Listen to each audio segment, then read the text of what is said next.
The art of war. First, laying plans. Sun Tzu said, the art of war is of vital importance to the state. Second, it is a matter of life and death, a road either to safety or to ruin.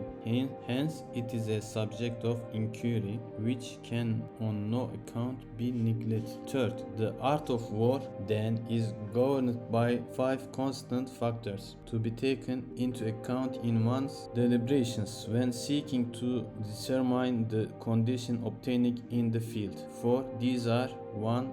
The moral law, 2nd, heaven, 3rd, earth, 4. The commander, 5. Method and discipline. 5 and 6. The moral law causes the people to be in complete accord with their ruler, so that they will follow him regardless of their lives, undismayed by any danger. 7. Heavens signify night and day, cold and heat, times and seasons. 8. Earth comprises distances great and small, danger and security, open ground and narrow passes, the chances of life and death. 9. The commander stands for the virtues of wisdom, sincerity, benevolence, courage and strictness. 10. By method and discipline are to be understood the marshalling of the army in its proper subdivisions, the graduations of rank among the officers, the maintenance of roads by which supplies may reach the army, and the control of military expenditure. 11. These 5 heads should be familiar to every general. He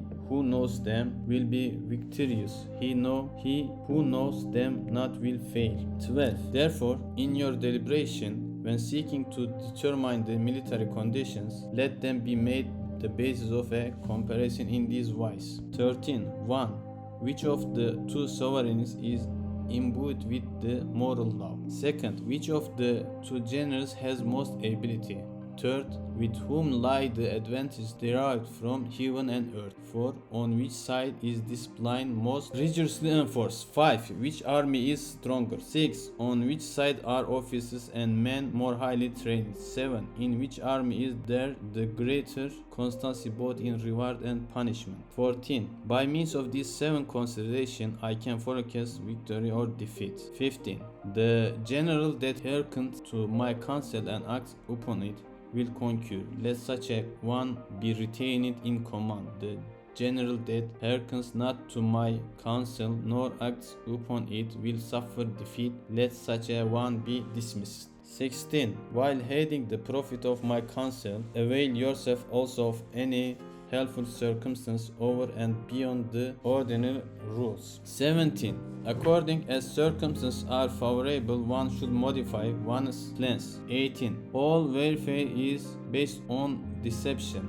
19. Hence, when able to attack, we must seem unable. When using our forces, we must seem inactive. When we are near, we must make the enemy believe we are far away. We must make him believe we are near. 20. Hold out baits to entice the enemy, feign disorder and crush him. 21. If he is secure at all points, be prepared for him. If he is in superior strength, evade him. 22. If your opponent is of choleric temper, seek to irritate him. Pretend to be weak that he may grow arrogant. 23. If he is taking his ease, give him no rest. If his forces are united, separate them. 24. Attack him where he is unprepared, appear where you are not expected. 25. These military devices leading to victory must not be divulged beforehand. 26. Now the general who wins a battle makes many calculations in his temple ere the battle is fought. The general who loses a battle makes but few calculations beforehand. Thus do many calculations lead to victory and few calculations to defeat. How much more no calculation at all? It is by attention to this point that I can foresee who is likely to win or lose. Second, waging war. Sun Tzu said, in the operation of war, where there are in the field 1,000 swift chariots, as many heavy chariots, and 100,000 mail clad soldiers with provisions enough to carry them 1,000 li, the expenditure at home and at the front, including entertainment of guests, small items such as glue and paint, and sums spent on chariots and armor will reach the total of 1,000 ounces of silver per day. Such is the cost of raising an army of 100,000 men. Second, when you engage in actual fighting, if victory is long in coming, then men's weapons will grow dull and their ardor will be dampened. If you lay siege to a town, you will exhaust your strength. Third, again, if the campaign is protracted, the resources of the state will not be equal to the strain. 4. Now, when your weapons are dulled, your ardor damped, your strength exhausted, and your treasure spent, other chieftains will spring up to take advantage of your extremity. Then no man, however wise, will be able to avert the consequences that must ensue. Thus, true we have heard of stupid haste in war, cleverness has never been seen associated with long delays. There is no instance of a country having benefit from prolonged warfare. It is only one who is thoroughly acquainted with the evils of war that can truly understand the profitable way of carrying it on. 8. The skillful soldier does not raise a second levy, neither are his supply wagons loaded more than twice. 9. Bring war material with you from home, but forage on the enemy. Thus the army will have food enough for its needs. 10th. Poverty of the state exchequer causes an army to be maintained by contribution from a distance. Contributing to maintain an army at a distance causes the people to be impoverished. 11. On the other hand, the proximity of an army causes prices to go up, and high prices causes the people's substance to be drained away. 12. When their substance is drained away, the peasantry will be afflicted by heavy exactions. 13 and 14. With these laws of substance and exhaustion of strength, the homes of the people will be stripped bare, and 3/10 of their income will be dissipated, while government expenses for broken kairos, worn-out horses, breastplates and helmets, bows and arrows, spears and shields, protective mantles, draught oxen and heavy wagons will amount to 4/10 of this its total revenue. 15. Hence, a wise general makes a point of foraging on the enemy. One cartload of the enemy's provisions is equivalent to 20 of one's own, and likewise a single pickle of his provender is equivalent to 20 from one's own store. 16. Now, in order to kill the enemy, our men must be roused to anger, that there may be advantage from defeating the enemy. They must have their rewards. 17. Therefore, in Kairos fighting, when 10 or more Kairos have been taken, those should be rewarded who took the first. Our own flags should be substituted for those of the enemy, and the Kairos mingled and used in conjunction with ours. The captured soldiers should be kindly treated and kept. This is called using the conquered foe to augment one's own strength. 19. In war, then, let your great object be victory, not lengthy campaigns. 20. Thus it may be known that the leader of armies is the arbiter of the people's fate, the man on whom it depends whether the nation shall be in peace or in peril. Third, attack by striking. Sun Tzu said, in the practical art of war, the best thing of all is to take the enemy's country whole and intact. To shatter and destroy it is not so good. So too, it is better to recapture an army entire than to destroy it. To capture a regiment, a detachment, or a company entire than to destroy them. Second, hence to fight and conquer in all your battles is not supreme excellence. Supreme excellence consists in breaking the enemy's resistance without fighting. Third, thus the highest form of generalship is to balk the enemy's plans. The next best is to prevent the junction of the enemy's forces. The next in order is to attack the enemy's army in the field, and the worst policy of all is to besiege walled cities. Fourth, the rule is not to besiege walled cities if it can possibly be avoided. The preparation of mountless movable shelters and various implements of war will take up 3 full months, and the peeling up of mounts or against the walls will take 3 months more. Fifth, the general, unable to control his irritation, will launch his men to the assault like swarming ants, with the result that 1/3 of his men are slain while the town still remains untaken. Such are the disastrous effects of a siege. Sixth, therefore, the skillful leader subdues the enemy's troops without any fighting, they captures their cities without laying siege to them, he overthrows their kingdom without lengthy operations in the field. With his forces intact, he will dispute the mastery of the empire, and thus, without losing a man, his triumph will be complete. This is the method of attacking by strategy. 8. It is the rule in war: if our forces are 10 to the enemy's 1, to surround him; if 5 to 1, to attack him; if twice as numerous, to divide our army into 2. 9.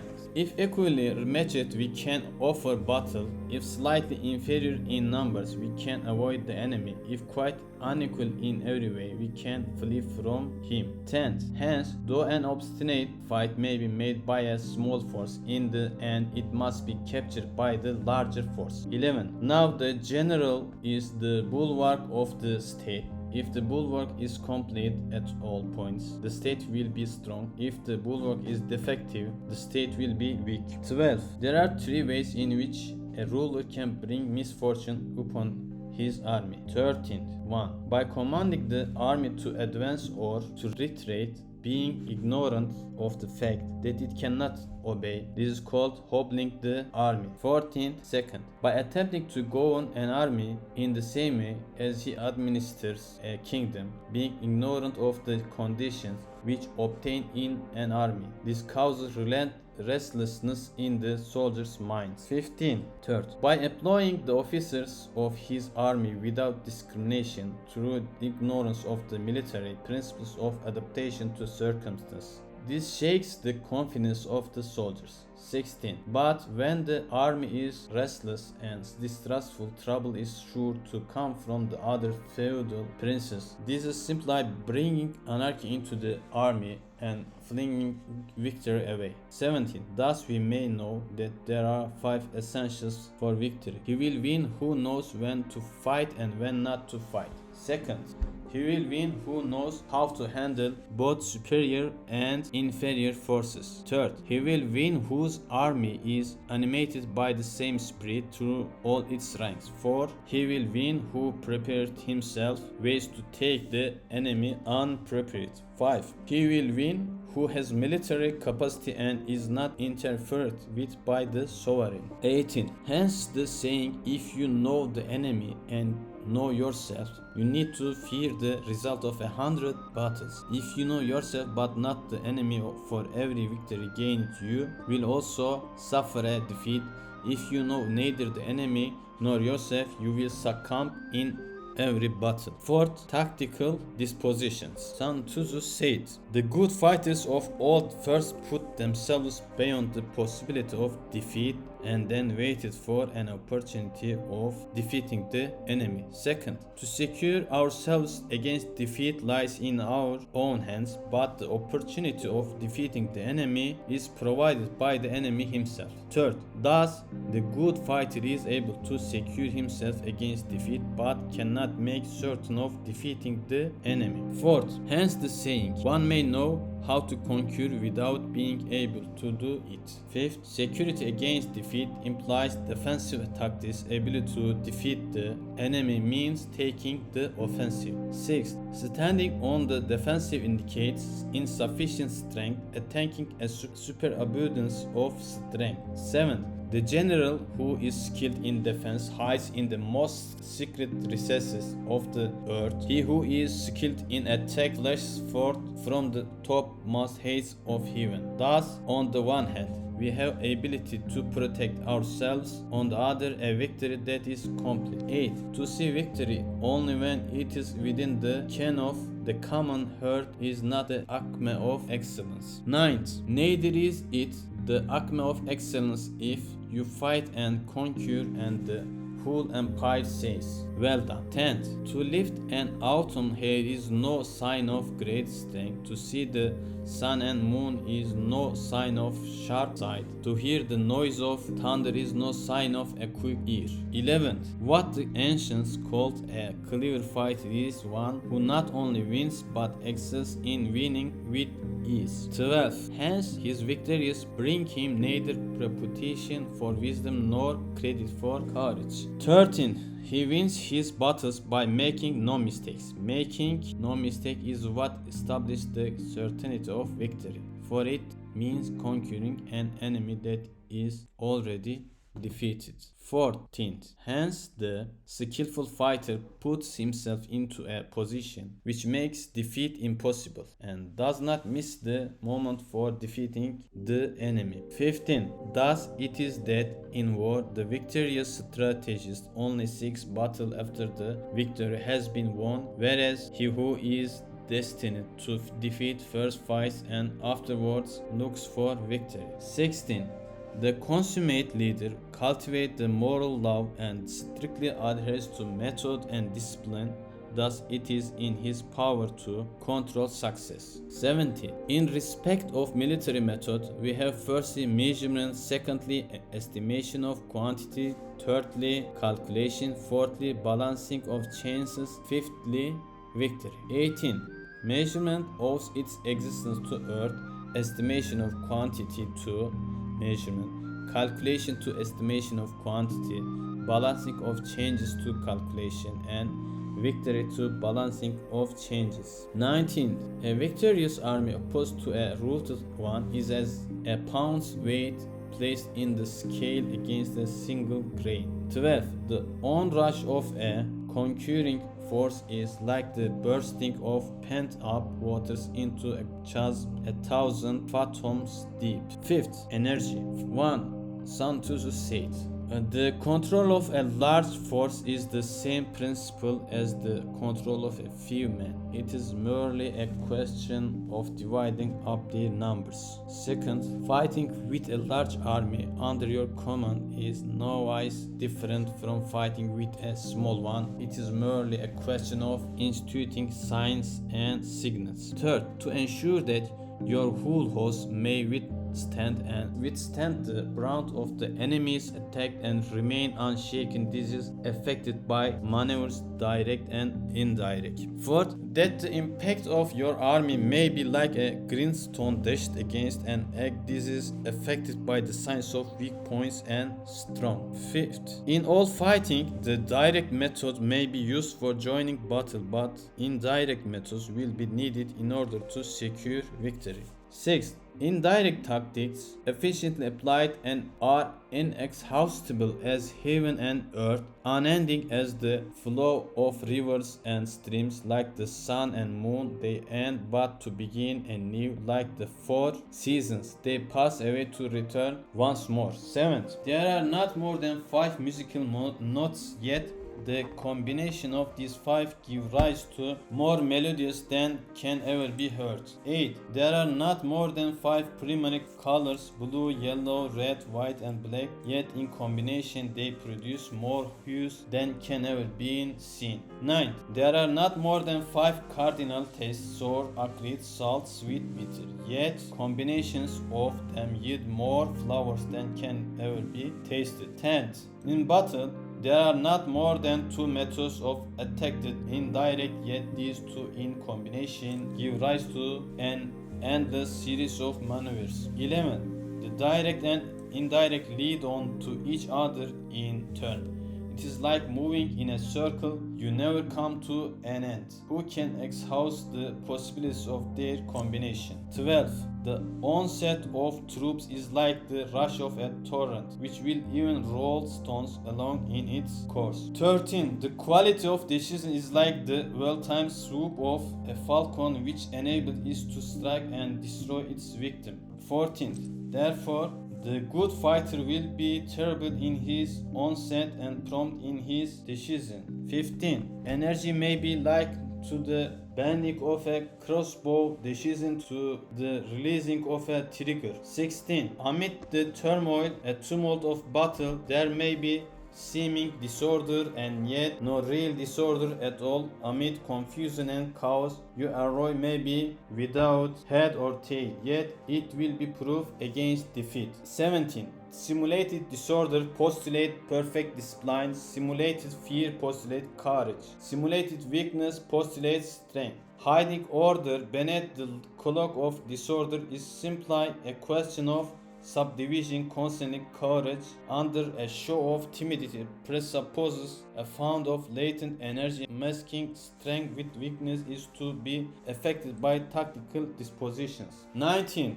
Thus one who is skillful at keeping the enemy on the move maintains deceitful appearances, according to which the enemy will act. He sacrifices something that the enemy may snatch at it. 20. By holding out baits, he keeps him on the march. Then with a body of picked men, he lies in wait for him. 21. The clever combatant looks to the effect of combined energy and doesn't require too much from individuals. Hence, his ability to pick out the right man and utilize combined energy. 22. When he utilizes combined energy, his fighting men become as it were like into rolling logs or stones. For it is the nature of a log or stone to remain motionless on level ground and to move when on a slope, if four-cornered to come to a standstill, but if round-shaped to go rolling down. 23. Thus the energy developed by good fighting men is as the momentum of a round stone rolled down a mountain thousands of feet in height. So much on the subject of energy. 6. Weak points and strong. First, Sun Tzu said, whoever is first in the field and awaits the coming of the enemy will be fresh for the fight. Whoever is second in the field and has to hasten to battle will arrive exhausted. Second, therefore the clever combatant imposes his will on the enemy but does not allow the enemy's will to be imposed on him. Third, by holding out advantage to him, he can cause the enemy to approach of his own accord, or by inflicting damage he can make impossible for the enemy to draw near. Fourth, if the enemy is taking his ease, he can harass him. If well supplied with food, he can serve him out. If quietly encamped, he can force him to move. Fifth, appear at points which the enemy must hasten to defend. March swiftly to places where you are not expected. Sixth, an army may march great distance without distress if it marches through country where the enemy is not. Seventh, you can be sure of succeeding in your attacks if you only attack places which are undefended. You can ensure the safety of your defense if you only hold positions that cannot be attacked. 8. Hence that general is skillful in attack whose opponent doesn't know what to defend, and he is skillful in defense whose opponent doesn't know what to attack. 9. O divine art of subtlety and secrecy. Through you, we learn to be invisible, through you, inaudible, and hence we can hold the enemy's fate in our hands. 10. You may advance and be absolutely irresistible if you make for the enemy's weak points. You may retire and be safe from pursuit if your movements are more rapid than those of the enemy. 11. If you wish to fight the enemy, can be forced to an engagement even though he be sheltered behind a high rampart and a deep ditch. All we need to is attack some other place that he will be obliged to relieve. If we do not wish to fight. 12. If we do not wish to fight,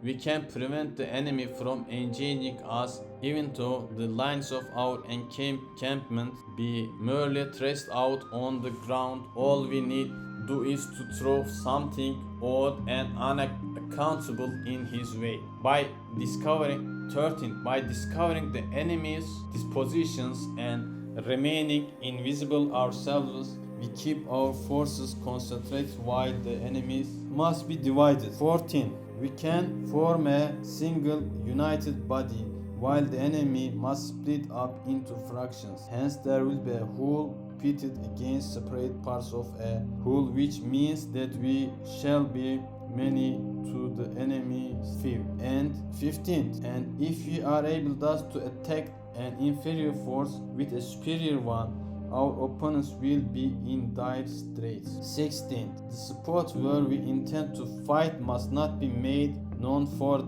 then the enemy will have to prepare against a possible attack at several different points, and his forces being thus distributed in many directions, the numbers we shall have to face at any given point will be proportionally few. 17. For should the enemy strengthen his one, he will weaken his rear. Should he strengthen his rear, he will weaken his one. Should he strengthen his left, he will weaken his right. Should he strengthen his right, he will weaken his left. If he sends reinforcement everywhere, he will everywhere be weak. 18. Numerical weakness comes from having to prepare against possible attacks. Numerical strength from compelling our adversary to make these preparations against us. 19. Knowing the place and time of the coming battle, we may concentrate from the greatest distance in order to fight. 20.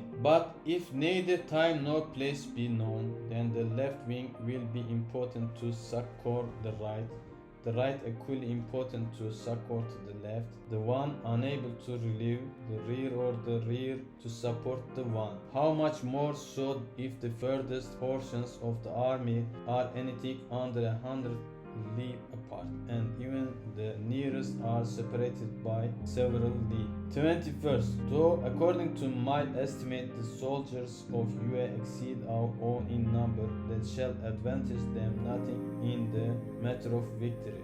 I say then that victory can be achieved through the 22. Though the enemy be stronger in numbers, we may prevent him from fighting. Shame so as to discover his plans and the likelihood of their success. 23. Rouse him and learn the principle of his activity or inactivity. Force him to reveal himself so as to find out his vulnerable spots. 24. Carefully compare the opposing army with your own, so that you may know where strength is abundant and where it is deficient. 25. In making tactical disposition, the highest pitch you can attain is to conceal them. Conceal your dispositions, and you will be safe from the pain of the subtlest spies, from the machinations of the wisest brains. 26. How victory may be produced for them out of the enemy's own tactics, that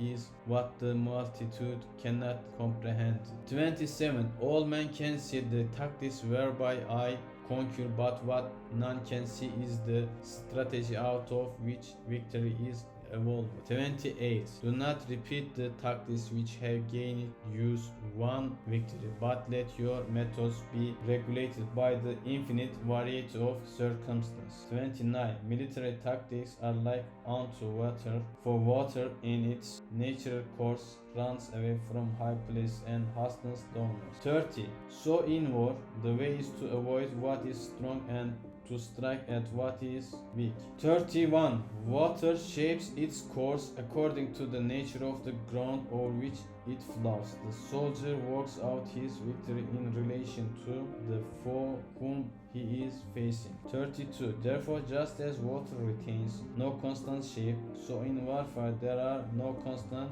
conditions. 33. He who can modify his tactics in relation to his opponent and thereby succeed in winning may be called a heaven-born captain. 34. The five elements water, fire, wood, metal, earth are not always equally predominant. The four seasons make way for each other in turn. There are short days and long. The moon has its periods of waning and waxing. 7. Maneuvering. First, Sun Tzu said, in war, the general receives his commands from the sovereign. Second, having collected an army and concentrated his forces, he must blanket blend and harmonize the different elements thereof before pitching his count. Third, after that comes tactical maneuvering, then which there is nothing more difficult. The difficulty of tactical maneuvering consists in turning the devious into the direct and misfortune into gain. Thus, to take a long and circuitous route after anticing the enemy out of the way and though starting after him to contrive to reach the goal before him shows knowledge of the artifice of deviation. 5. Maneuvering with an army is advantageous with an undisciplined multitude most dangerous. 6. If you set a fully equipped army in march in order to snatch an advantage, the chances are that you will be too late. On the other hand, to detach a flying column for the purpose involves the sacrifice of its baggage and stores. 7. Thus, if you order your men to roll up their buff coats and make forced marches without halting day or night, covering double the usual distance at a strength, doing 100 li in order to wrest an advantage, the leaders of all your 3 divisions will fall into the hands of the enemy. 8. The stronger men will be in front, the jaded ones will fall behind, and on this plan only 1/10 of your army will reach its destination. 9. If you march 50 li in order to outmaneuver the enemy, you will lose the leader of your first division and only half your force will reach the goal.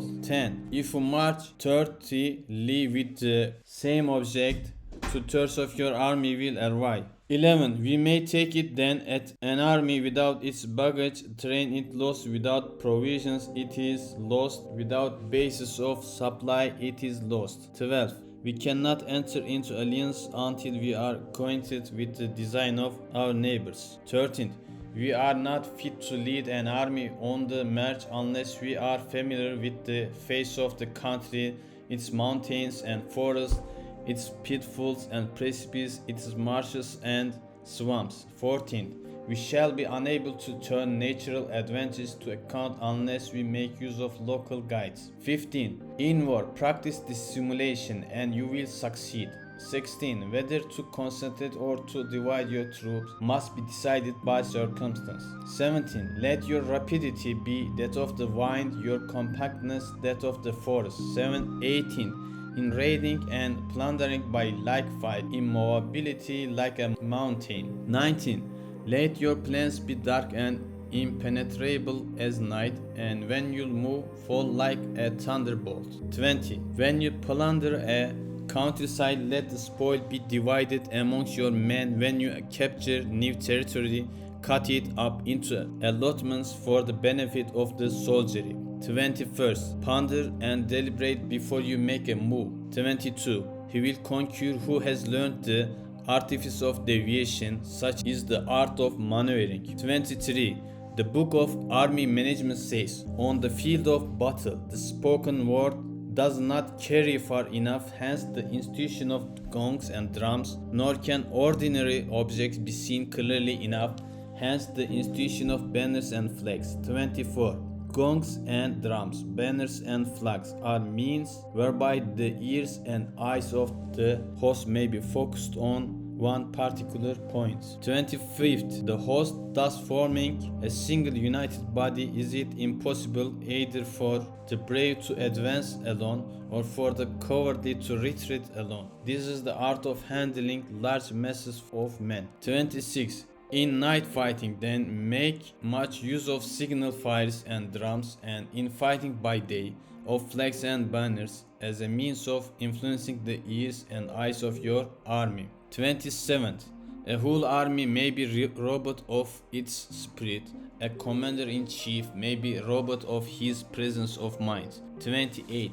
Now a soldier's spirit is keenest in the morning, by noonday it has begun to flag, and in the evening his mind is bent only on returning to camp. 29. A clever general therefore avoids an army when its spirit is keen, but attacks it when it is sluggish and inclined to return. This is the art of studying moods. 30. Disciplined and calm to await the appearance of disorder and hubbub amongst the enemy. This is the art of retaining self-possession. 31. To be near the goal while the enemy is still far from it, to wait at ease while the enemy is toiling and struggling, to be well fed while the enemy is famished. This is the art of husbanding one's strength. To refrain from intercepting an enemy whose banners are in perfect order, to refrain from attacking an army drawn up in calm and confident array. This is the art of studying circumstance. 33. It is a military axiom not to advance uphill against the enemy nor to oppose him when he comes downhill. 34. Do not pursue an enemy who simulates flight. Do not attack soldiers whose temper is keen. 35th. Do not swallow bait offered by the enemy. Do not interfere with an army that is returning home. 36. When you surround an army, leave an outlet free. Do not press a desperate foe too hard. 37th. Such is the art of warfare. 8. Variation in tactics. First, Sun Tzu said, in war, the general receives his commands from the sovereign, collects his army and concentrates his forces. Second, when in difficult country, do not encamp in country where high roads intersect. Join hands with your allies. Do not linger in dangerously isolated position. In hammer-in situations, you must resort to stratagem. In desperate position, you must fight. Third, there are roads which must not be followed, armies which must be not attacked, towns which must not be besieged, positions which must not be contested, commands of the sovereign which must not be obeyed. Fourth, the general who thoroughly understands the advantages that accompany variation of tactics knows how to handle his troops. Fifth, the general who doesn't understand these may be well acquainted with the configuration of the country, yet he will not be able to turn his knowledge to practical account. Sixth, so the student of war who is unversed in the art of war, of varying his plans, even though he be acquainted with the 5 advantages, will fail to make the best use of his men. Seventh, hence in the wise leader's plans, concentration of advantage and of disadvantages will be blended together. 8. If our expectation of advantage be tempered in this way, we may succeed in accomplishing the essential part of our schemes. 9. If, on the other hand, in the midst of difficulties, we are always ready to seize an advantage, we may extricate ourselves from misfortune. 10th, reduce the hostile chiefs by inflicting damage on them and make trouble for them and keep them constantly engaged, hold out specious allurements and make them rush to any given point. 11th, the art of war teaches us to rely not on the likelihood of the enemy's not coming, but on readiness to receive him, not on the chance of his not attacking, but rather on the fact that we have made our position unassailable. 12. There are 5 dangerous faults which may affect a general. First, recklessness, which leads to destruction. Second, cowardice, which leads to capture. Third, a hasty temper which can be provoked by insult. Fourth, a delicacy of honor which is sensitive to shame. Fifth, over solicitude for his men which exposes him to worry and trouble. 13th, these are the 5 besetting sins of a general ruinous to the conduct of war. Fourth, when an army is overthrown and its leaders slain, the cause will surely be found among these 5 dangerous faults. Let them be a subject of mediation. 9th, the army on the march. First, Sun Tzu said, we come now to the question of encamping the army and observing sign of the enemy. Pass quickly over mountains and keep in the neighborhood of valleys. Second, camp in high places facing the sun. Do not climb heights in order to fight. So much for mountain warfare. Third, after crossing a river, you should get far away from it. Fourth, when an invading force crosses a river in its onward march, do not advance to meet in it midstream. It will be best to let half the army get across and deliver your attacks. Fifth, if you are anxious to fight, you shouldn't go to meet the invader near a river he has to cross. 6. Move your craft higher up than the enemy and facing the sun. Do not move upstream to meet the enemy. So much for river warfare. 7th. In crossing salt marshes, your sole concern should be to get over them quickly without any delay. 8. If forced to fight in a salt marsh, you should have water and grass near you and get your back to a clump of trees. So much for operations in salt marshes. 9th. In dry, level country, take up an easily accessible position with rising ground to your right and on your rear so that the danger may be in front and safety lie behind. So much for campaigning in flat country. 10th. These are the 4 useful branches of military knowledge which enable the Yellow Emperor to vanquish for several sovereigns. 11th. All armies prefer high ground to low and sunny places to dark. 12th. If you are careful of your men and camp on hard ground, the army will be free from diseases of every kind and this will spell victory. 13. When you come to a hill or a bank, occupy the sunny side with the slope on your right rear. Thus you will at once act for the benefit of your soldiers and utilize the natural advantages of the ground. 14th. When in consequence of heavy rains up country a river which you wish to ford is swollen and flooded with foam, you must wait until it subsides. 15th. Country in which there are precipitous cliffs with torrents running between deep natural hollows, confined place, tangled thickets, quagmires and crevasses should be left with all possible speed and not approached. 16th. While we keep away from such places, we should get the enemy to approach them. While we face them, we should let the enemy have them on his rear. 17. If in the neighborhood of your camp there should be any hilly country, ponds surrounded by aquatic grass, hollow basin filled with reeds, or woods with thick undergrowth, they must be carefully rooted out and searched for. These are places where men in ambush or insidious peace are likely to be lurking. 18. When the enemy is close at hand and remains quiet, he is relying on the natural strength of his position. 19.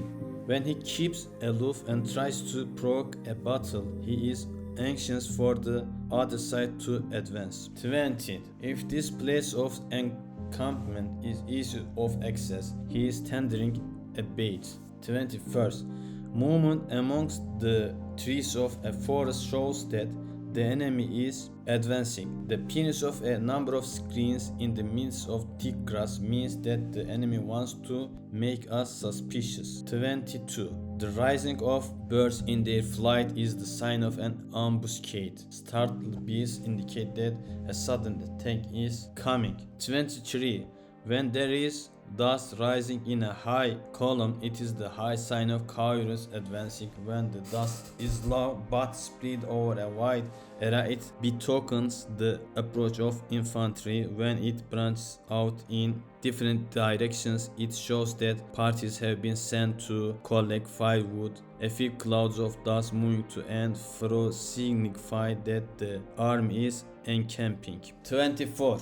Humble words and increased preparation are signs that the enemy is about to advance. Violent language and driving forward as if to the attack are signs that he will retreat. When the light kairos come out first and take up a position on the wings, it is a sign that the enemy is forming for battle. 26. Peace proposals unaccompanied by a sworn covenant indicate a plot. 27th. When there is much running about and the soldiers fall into rank, it means that the critical moment has come. 28. When some are seen advancing and some retreating, it is a lure. 29. When the soldiers stand leaning on their spears, they are faint from want of food. 30. If those who are sent to draw water begin by drinking themselves, the army is suffering from thirst. 31. If the enemy sees an advantage to be gained and makes no effort to secure it, the soldiers are exhausted. 32. If birds gather on any spot, it is unoccupied. Clamor by night betokens nervousness. 33. If there is disturbance in the camp, the general's authority is weak. If the banners and flags are shifted about, sedition is afoot. If the officers are angry, it means that the men are. When an army feeds its horses with grain and kills its cattle for food, and when the men do not hang their cooking pots over the campfires, showing that they will not return to their tents, you may know that they are determined to fight to the death. 35. The sight of men whispering together in small notes or speaking in subdued tones points to disaffection amongst the rank and file. 36. Too frequent rewards signify that the enemy is at the end of his resources. Too many punishments betray a condition of dire distress. 37. To begin by bluster, but afterwards to take fright at the enemy's numbers shows a supreme lack of intelligence. 38. When envoys are sent with compliments in their mouths, it is a sign that the enemy wishes for a truce. 39. If the enemy's troops march up angrily and remain facing ours for a long time without either joining battle or taking themselves off again, the situation is one of that demands great vigilance and circumspection. 40. If our troops are no more in number than the enemy, that is implies sufficient. It only means that no direct attack can be made. What we can do is simply to concentrate all our available strength, keep a close watch on the enemy, and obtain reinforcements. 41. He who exercises no forethought but makes light of his opponents is sure to be captured by them. 42.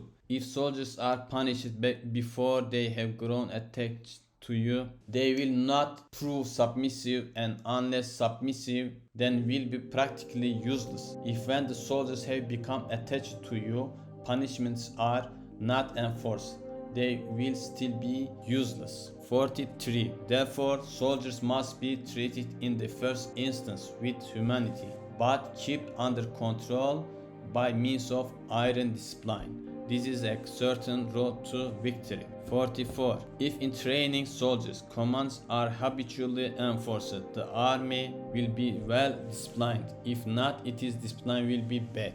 45. If a general shows confidence in his men but always insists on his orders being obeyed, the gain will be mutual. 10th. Terrain. First, Sun Tzu said, we may distinguish 6 kinds of terrain to wit: first, accessible ground; second, entangling ground; third, temporizing ground; fourth, narrow passes; 5, precipitous heights; 6, positions at a great distance from the enemy. Second, ground which can be freely traversed by both sides is called accessible. Third, with regard to ground of this nature, be before the enemy in occupying the raids and sunny spots, and carefully guard your line of supplies. Then you will be able to fight with advantage. Fourth, ground which can be abandoned but is hard to reoccupy is called entangling. Fifth, from a position of this sort, if the enemy is unprepared, you may sally forth and defeat him but if the enemy is prepared for your coming and you fail to defeat him, then return being impossible, disaster will ensue. Sixth, when the position is such that neither side will gain by making the first move, it is called temporizing ground. Seventh, in a position of this sort, even though the enemy should offer us an attractive bait, it will be advisable not to steer for, but rather to retreat, thus anti-sink the enemy in this turn. Then, when part of his army has come out, we may deliver our attack with advantage. 8. With regard to narrow passes, if you can occupy them first, let them be strongly garrisoned and await the advent of the enemy.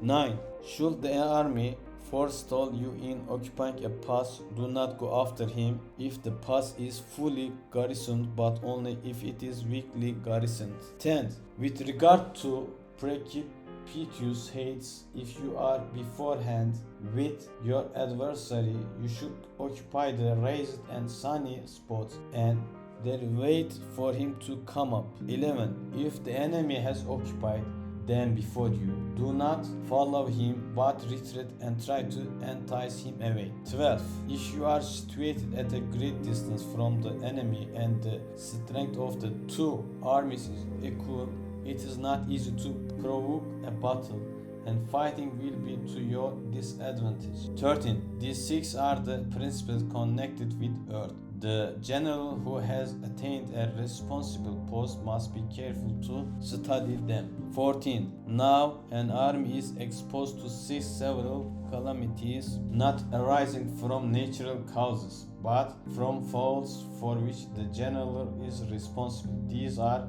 flight, insubordination, collapse, ruin, disorganization, and rout. 15. Other conditions being equal, if one force is hurled against another 10 times its size, the result will be the flight of the former. 16. When the common soldiers are too strong and their officers too weak, the result is insubordination. When the officers are too strong and the common soldiers too weak, the result is collapse. 17. When the higher officers are angry and insubordinate, and on meeting the enemy give battle on their own account from a feeling of resentment before the commander-in-chief can tell whether or not he is in a position to fight, the result is ruin.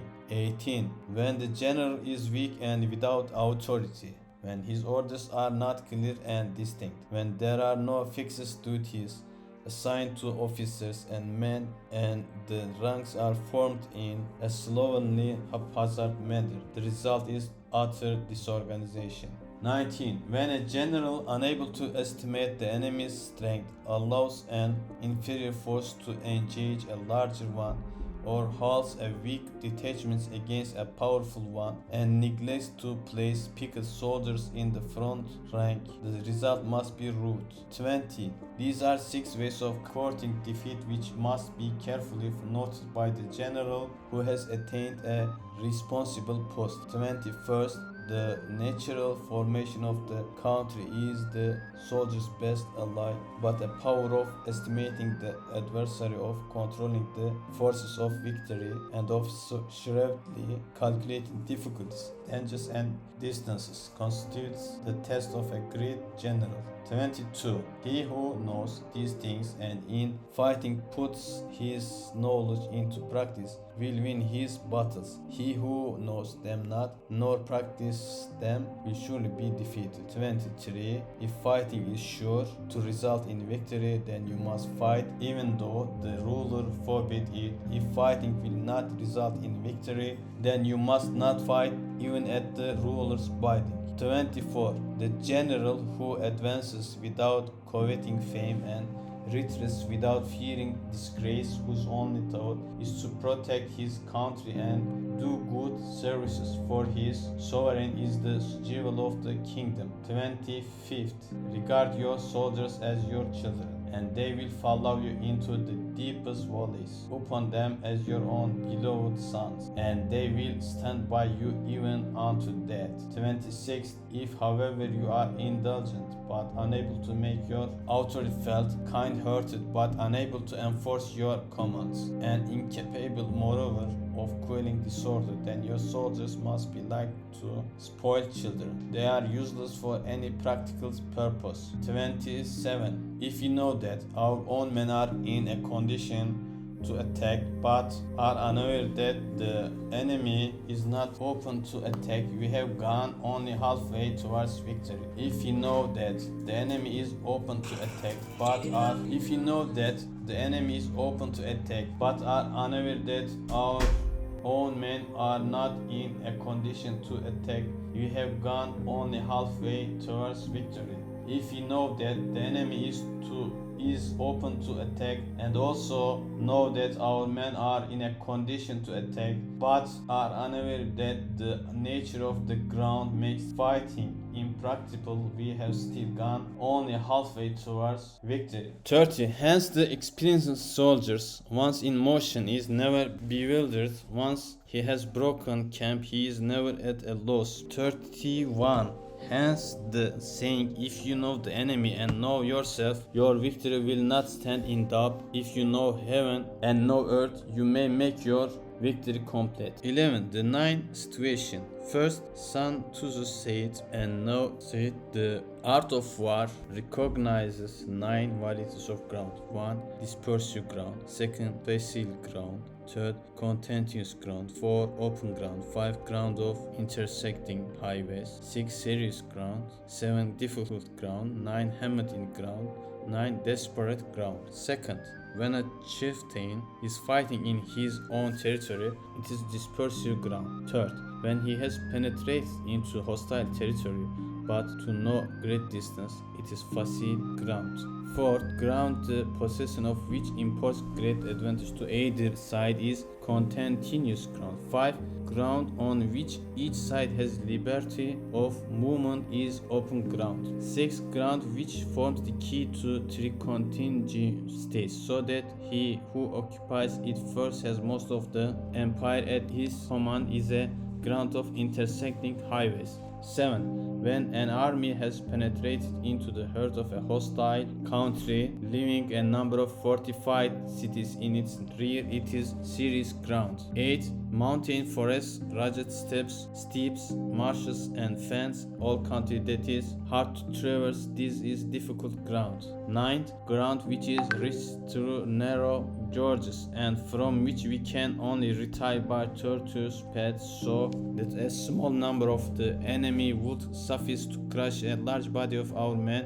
This is hemmed-in ground. 10th, ground on which we can only be saved from this destruction by fighting without delay is desperate ground. 11th, on dispersive ground, therefore fight not. On facile ground, halt not. On contentious ground, attack not. 12th, on open ground, do not try to block the enemy's way. On the ground of intersecting highways, join hands with your allies. 13. On serious ground, gathering plunder. In difficult ground, keep steadily on the march. 14. On hemmed-in ground, resort to stratagem. On desperate ground, fight. 15. Those who were called skillful leaders of old knew how to drive a wedge between the enemy's front and rear to prevent cooperation between his large and small division, to hinder the good troops from rescuing the bad, the officers from rallying their men. 16. When the enemy's men united, they managed to keep them in disorder.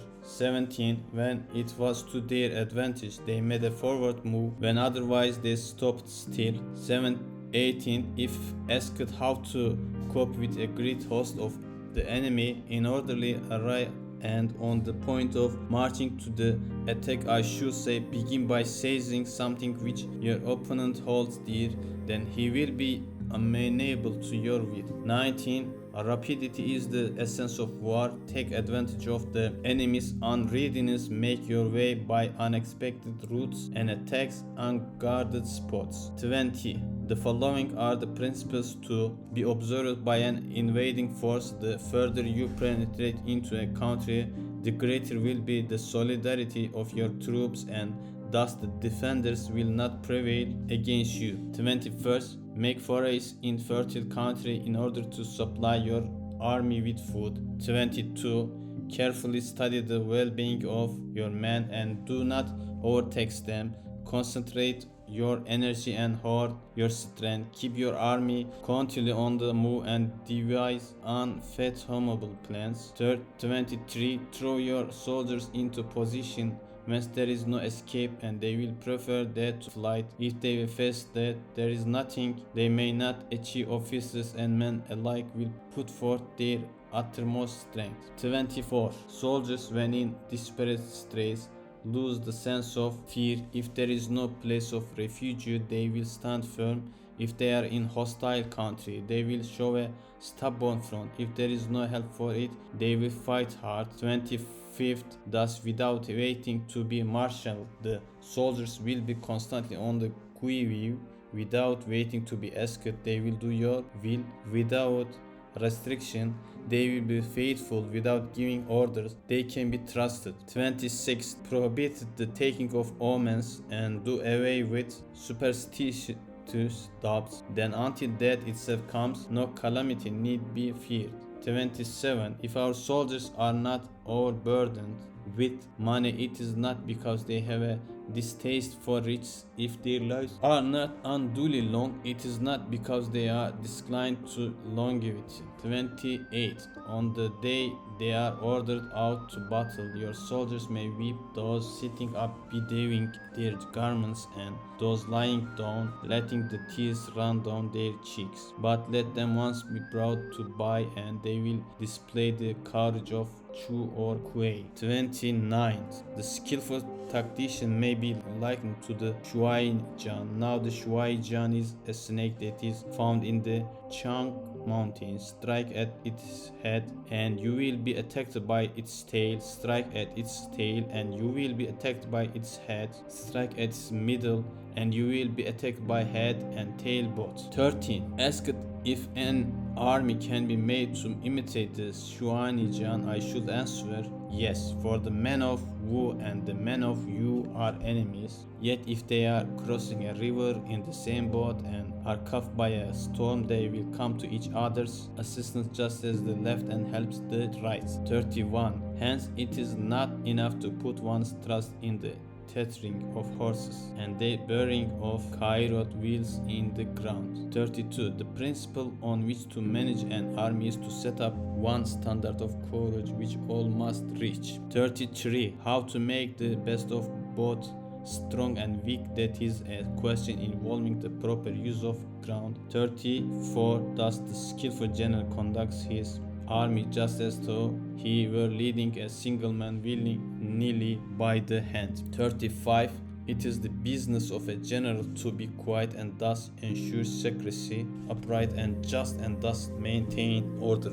36. He must be able to mystify his officers and men by false reports and appearance and thus keep them in total ignorance. By altering his arrangements and changing his plans, he keeps the enemy without definite knowledge. By shifting his camp and taking circuitous routes, he prevents the enemy from anticipating his purpose. 38. At this critical moment, the leader of an army acts like one who has climbed up a height and then kicks away the ladder behind him. He carries his men deep into hostile territory before he shows his hand. 39. He burns his boats and breaks his cooking pots like a shepherd driving a flock of sheep. He drives his men this way and that, and nothing knows whither he is going. 40. To master his host and bring it into danger, this may be termed the business of the general. 41.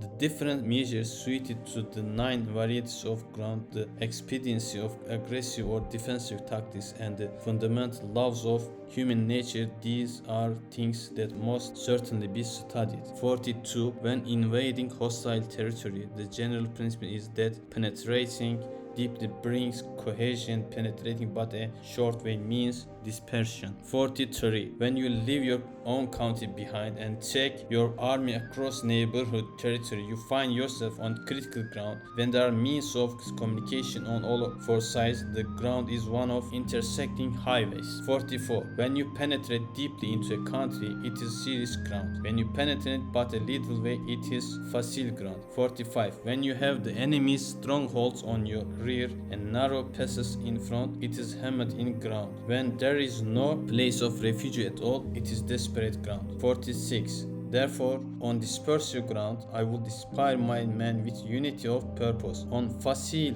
ground, I would see that there is a close connection between all parts of my army. 47. On contentious ground, I would hurry up my rear. 48. On open ground, I would keep a vigilant eye on my defenses. On ground of intersecting highways, I would consolidate my alliances. 49. On serious ground, I would try to ensure a continuous stream of supplies. On difficult ground, I would pushing on along the roads. 50. On hemmed-in ground, I would block any way of retreat. On disputed ground, I would proclaim to my soldiers the hopelessness of saving their lives. 51. For it is the soldier's disposition to offer an obstinate resistance when surrounded, to fight hard when he cannot help himself, and to obey promptly when he has fallen into danger.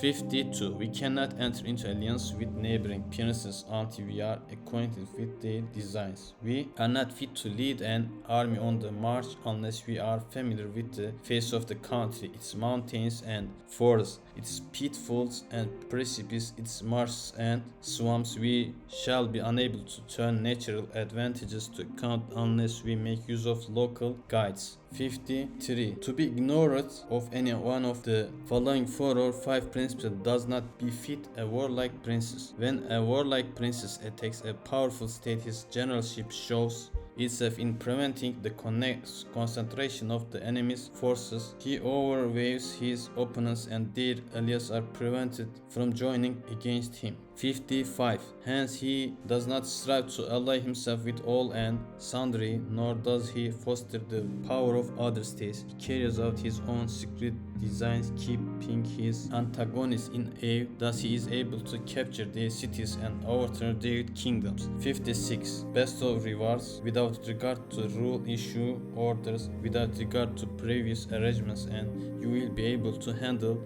a whole army as though you had to do with but a single man. 57. Confront your soldiers with the deed itself. Never let them know your design. When the outlook is bright, bring it before their eyes, but tell them nothing when the situation is gloomy. 58. Place your army in deadly peril, and it will survive. Plunge it into desperate straits, and it will come off in safety. For it is precisely when a force has fallen into harm's way that is capable of striking a blow for victory. 60. Success in warfare is gained by carefully accommodating ourselves to the enemy's purpose. By persistently hanging on the enemy's flank, we shall succeed in the long run in killing the commander-in-chief. 62. This is called ability to accomplish a thing by sheer cunning. 63. On the day that you take up your command, block the frontier passes, destroy the official tallies, and stop the passage of all emissaries. 64. Be stand in the council chamber so that you may control the situation. 65. If the enemy leaves a door open, you must rush in. 66. Forestall your opponent by seizing what he holds dear, and subtly continue to time his arrival on the ground. Walk in the path defined by rule and accommodate yourself to the enemy until you can fight a decisive battle. 68. At first then, exhibit the coyness of a maiden until the enemy gives you an opening. Afterwards, emulate the rapidity of a running hare, and it will be too late for the enemy to oppose you. 12th. The attack by fire. First, Sun Tzu said there are 5 ways to attacking with fire. The first is to burn soldiers in their camp. The second is to burn stores. The third is to burn baggage trains. The fourth is to burn arsenals and magazines. The fifth is to hurl dropping fire amongst the enemy. Second, in order to carry out an attack, we must have means available. The material for raising fire should always be kept in readiness. Third, there is a proper season for making attack with fire and special days for starting a conflagration. Fourth, the proper season is weather is very dry. The special days are those when the moon is in the constellation of the sieve, the wall, the wing, or the crossbar. For these 4 are all days of rising wind. Fifth, in attacking with fire, one should prepare to meet 5 possible developments. 6. 1. When fire breaks out inside to enemy's camp, respond at once with an attack from without. And 7. Second, if there is an outbreak of fire, but the enemy soldiers remain quiet. Bide your time and do not attack. 8. Third, when the force of the flames has reached its height, follow it up with an attack if that is practical. If not, stay where you are. 9. 4. If it is possible to make an assault with fire from without, do not wait for it to break out within, but deliver your attack at a favorable moment. 10. 5. When you start a fire, be to be toward